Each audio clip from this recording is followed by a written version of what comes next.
పగటి పూట drunk and drive టెస్టులు. ఇక రాత్రి అయిపోయింది, ఇక పగటికి వచ్చిర్రు ఇక. ఇక బతకనియరా ఇక తాగుబోతులని. సరే తాగుబోతులు అని అనవద్దాలని ఏంటంటే ప్రభుత్వాన్ని పెంచి పోషిస్తున్నారు. వాళ్ళ వల్ల ప్రభుత్వానికి ఎంత ఆదాయం ఉంటుంది. ఇక వాళ్ళని రాత్రి పట్టుకుంటున్నారని పగలు తాగుతుండే, పగలు తాగుతుంటే ఇక పగలు కూడా పట్టుకుంటే ఎప్పుడు తాగాలి? ఇక తెల్లారి గట్ల తాగాలి. ఇక మీ ఉద్దేశం అట్లున్నది. హైదరాబాద్ నగరంలో డే టైంలో న్యూ డ్రంక్ అండ్ డ్రైవ్ టెస్టులు బుధవారం నుంచి ప్రారంభమయ్యాయి. మెయిన్ కాంపౌండ్ ప్రాంతంలో ట్రాఫిక్ జాయింట్ సిపి జోయల్ మాట్లాడుతూ ఇక నుంచి రాత్రి సమయంతో పాటు డే టైంలోనూ డ్రంక్ అండ్ డ్రైవ్ నిర్వహిస్తామని తెలిపారు. ఇటీవల పగటి వేళలో స్కూల్ బస్ డ్రైవర్లు 35 మంది మద్యం సేవించి పట్టుబడ్డారని చెప్పారు. ఈ సంవత్సరం 30,000 కేసులు నమోదయ్యాయని, 1,300 మంది జైలు శిక్ష అనుభవించారని వెల్లడించారు. చాలా వరకు ప్రమాదాలు డ్రంక్ అండ్ డ్రైవ్ వల్లనే జరుగుతున్నాయని వివరించారు. స్కూల్ బస్సు డ్రైవర్లు పద్ధతి మార్చుకోవాలని సూచించారు. సరే, స్కూల్ బస్సు డ్రైవర్లకే డ్రంక్ అండ్ డ్రైవ్ టెస్ట్ చేస్తున్నారా అంటే లేదు, అందరికీ టెస్ట్ చేస్తున్నారు. ఇక లాస్ట్కి ఏం చేస్తున్నారంటే ఇప్పుడు ఈ టెస్టులు చేసి ఎంతవరకు కట్టడి చేసి ఎంతమంది ప్రాణాలు కాపాడగలుగుతారు? ఇంత రద్దీ ట్రాఫిక్లా ఎంత డ్రంక్ అండ్ డ్రైవ్ అంటే ఎంత తాగినా పొయ్యోను గుద్ది చంపే అంత స్పీడ్ అయితే పోరు కదా. సరే, డేలనైతే పోలేరు, డేలనైతే ట్రాఫిక్ ఎక్కువ ఉంటుంది, ఎక్కడ కదలలేరు. సరే, నైట్ పూట డ్రంక్ అండ్ డ్రైవ్ పెట్టిరంటే నైట్లో రోడ్లు ఖాళీగా ఉంటాయి. ఆ టైంలో స్పీడ్గా వస్తారా లేకుంటే పోయి ఎదిటోళ్ళని గుద్దుతారా, అది కొంచెం ఆ టెన్షన్ ఉంటుంది. ఆ టైంలో పెట్టినా కానీ బాగుంటుంది. ఈ డేలా మంచి క్లియర్గా కనిపిస్తుంది ఎవడు తాగి నడుపుతుండు ఎవడు తాగకుండా నడుపుతుండు అనేది కనపడుతుంది. కానీ డేలో కూడా పెట్టి ఏదో వాడు తాగుతుందంటే ఈ డేలో కూడా డ్రంక్ అండ్ డ్రైవ్లు పెట్టి వాళ్ళని ఇబ్బంది పెడితే ఇది టూ మచ్.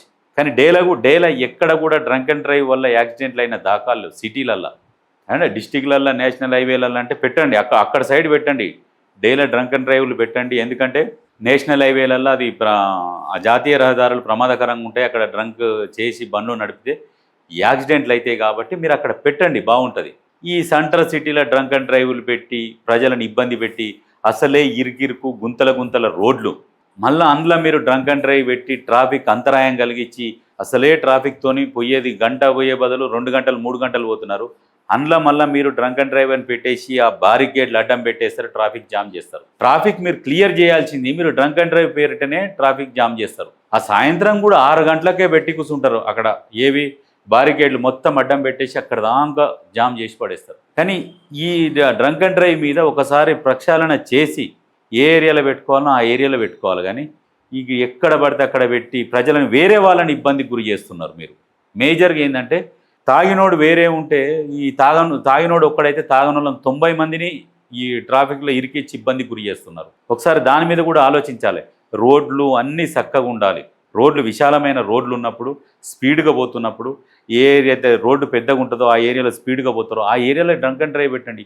ఆ ఇరుకిరుకు రోడ్లు అక్కడ బోనీకి రాదు రానీకి రాదు, ఆ గల్లీలో కూడా డ్రంక్ అండ్ డ్రైవ్లు పెట్టి ప్రజలను ఇబ్బంది పెట్టడమే తప్పితే ఇంకా వేరేది ఏం లేదు. అక్కడ కొంచెం ఆలోచించాలి. రోడ్లు విశాలంగా ఉన్నాయి, అక్కడ స్పీడ్గా పోతున్నారు వస్తున్నారు అంటే ఆ ఏరియాలో పెట్టండి, బాగుంటుంది. ఇరుకు రోడ్లలో పెట్టి ఎందుకు ప్రజలను ఇబ్బంది పెట్టడం? ఫస్ట్ ట్రాఫిక్ సమస్య క్లియర్ చేసిన తర్వాత మీరు డ్రంక్ అండ్ డ్రైవ్లు మిగతాయి ఏ డ్రైవ్లైనా పెట్టుకోవచ్చు, అట్లా బాగుంటుంది. కానీ అక్కడ ట్రాఫిక్ సమస్యను అక్కడ గాలికి వదిలేస్తారు, ఇక్కడ డ్రంక్ అండ్ డ్రైవ్ పట్టుకొని తిరుగుతారు. అది ఒక్కొక్క దగ్గరనేమో పోలీసులు ఏం చేస్తున్నారంటే ఫుట్పాత్ మీద వ్యాపారాలు చేసుకుంటున్నారు, బండ్లలో వస్తున్నారు, టాటా ఏసీల బండ్లలో వచ్చి కూరగాయలు సైడ్లకు బండ్లు పెట్టుకొని వాళ్ళు కూరగాయలు అమ్ముకుంటున్నారు. మళ్ళీ వీళ్ళు ఏం చేస్తున్నారు, అక్కడ రోడ్డు మీద బండ్లు పెడితే ఒక్కొక్కరికి ఏమో నో పార్కింగ్ ఫోటోలు తీస్తున్నారు. కూరగాయల బండ్లలో ఫోటోలు ఏమో తీస్తలేరు. ఎందుకు తీయరు? మరి అక్కడనే ముందర వేరే బండి పెడితేనే ఆ బండి ఫోటోలు తీస్తున్నారు. అంటే దీంట్లో మతలబ్ ఏంది? మరి పోలీస్ సార్లు మతలబ్ ఏంది దీంట్లో? అందుకనే ప్రతి ఒక్కటి అన్నీ పరిశీలిస్తే మీరు కూడా కొన్ని అలవాట్లు మానుకోవాలి. కొన్ని మానుకొని ఇప్పుడు వాళ్ళదేమో కూరగాయల బండ్లు ఆ టాటా వేసి ఆ బండ్లు ఏమో రోడ్డుకు అడ్డంగా మీకు కనపడాయి, దాని ముందర పెట్టిన వేరే కార్లు కనపడతాయి, వేరే బండ్లు కనపడతాయి. మీరేమైనా బండ్లు పెడితే ఫోటోలు కొడుతుంటారు ట్రాఫిక్ జామ్ అని. మరి అక్కడ అంత ట్రాఫిక్ జామ్ ఉన్న సమయంలో కూడా అక్కడ వాళ్ళు బండ్లు పెట్టి ట్రాఫిక్ ఫుల్ జామ్ అవుతుంది, కానీ ఆ బండ్లు తీపిస్తలేరు. మళ్ళీ దానితో పాటు ఆ పోలీస్ అక్కడ ఉండి చాలాను రాస్తున్నాడు. ఏం పోయి అడిగినా మరి ఏం సార్ మరి అక్కడ బండ్లాగా ఉన్నందువల్లనే ఇక్కడ ట్రాఫిక్ జామ్ అవుతున్నది, మళ్ళీ దానికి తోడు మరి మీరు ఇక్కడ చాలాను రాస్తున్నారు, ఇంకా ట్రాఫిక్ జామ్ చేస్తున్నారు ఏంది అని అంటే ఆ లోకల్ లీడర్లు చెప్తున్నారు వాళ్ళు పెట్టుకోమని అమ్ముకోమని. లోకల్ లీడర్లు అంటే చట్టం ఉంటుంది కదా, లీడర్ చేతిలో లేదు కదా చట్టం, కానూన్ ఉంటుంది. కానూన్ ఫాలో కావాలి. మరి మీరు ఉన్నది ఎందుకు? ఇట్లాంటివి కొన్ని అవి కూడా మానుకొని ప్రజలకు సౌకర్యంగా అందుబాటులోకి ఉండే విధంగా పనిచేయాలి. ప్రజలను ఇబ్బంది పెట్టే విధంగా మీరు కూడా చేయొద్దు, ఆలోచించు. ఎందుకంటే చిన్న చిన్న రోడ్లలో కూడా డ్రంక్ అండ్ డ్రైవ్లు పెట్టి ఇబ్బందులు పెట్టి అస్సలు దగ్గర వదిలేసి ఎన్నో పట్టుకొని ఎంతసేపటికి ఎన్ని కేసులు దొరకాలి అని టార్గెట్ పెట్టుకోకండి. ఎక్కడ డ్రంక్ అండ్ డ్రైవ్ పెట్టాలి, ఎక్కడ పెడితే ప్రజలు సేఫ్టీగా ఉంటారు, ఆ ఏరియాలో స్పీడ్గా పోతున్నారా, ఈ ఏరియాలో కంపల్సరీ డ్రంక్ అండ్ డ్రైవ్ ఉండాలని సో ఏరియాలు గుర్తించి ఆ ఏరియాలలో పెట్టండి.